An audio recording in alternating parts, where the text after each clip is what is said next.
বর্তমান সরকারের নির্বাচনী ইশতিহার বাস্তবায়নের অংশ হিসেবে মসজিদের ইমাম, মুয়াজ্জিন ও খাদেমদের জন্য চালু হচ্ছে মাসিক ভাতা। ঈদ উল ফিতর 2026-এর আগে তালিকা প্রণয়নের কাজ শুরু হয় দেশ জুড়ে, কিন্তু এই উদ্যোগে উঠেছে অনিয়মের অভিযোগ।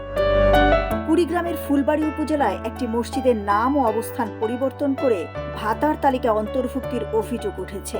ফুলবাড়ী ইউনিয়নের একটি মসজিদকে ভাঙামোড় ইউনিয়নের মসজিদ হিসেবে দেখানো হয়েছে বলে দাবি স্থানীয়দের। স্থানীয় মুসল্লিরা বলছেন, আমরা এই অনিয়মের বিরুদ্ধে লিখিত অভিযোগ দাখিল করেও কোনো প্রতিকার পাইনি। এই মসজিদের নাম নির্বাচনে যদি এত দুর্নীতি হয়, তাহলে আমরা কোন দেশে আছি?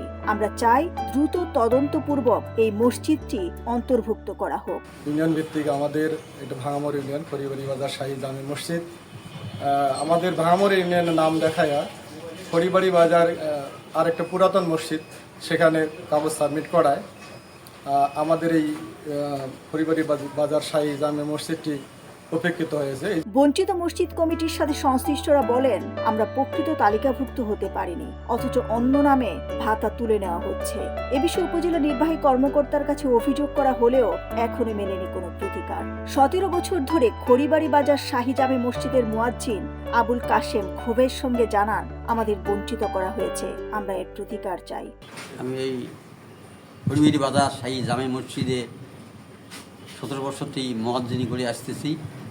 আমি শুনলাম যে সরকার প্রত্যেক একটা করে মসজিদের ইমাম মুয়াজ্জিনের বিল বাট্টা দেবে, আর এখন দেখি এই মসজিদ না হ্যাঁ অন্য একটা পাশের মসজিদ এই ভাঙামত ধরে, সেখানে আমারটা হয় নাই, আমাকে তারা বঞ্চিত করছে। এ ব্যাপারে উপজেলা নির্বাহী কর্মকর্তা দিলারা আক্তার বলেন, তদন্ত করার পর ব্যবস্থা গ্রহণ করা হবে।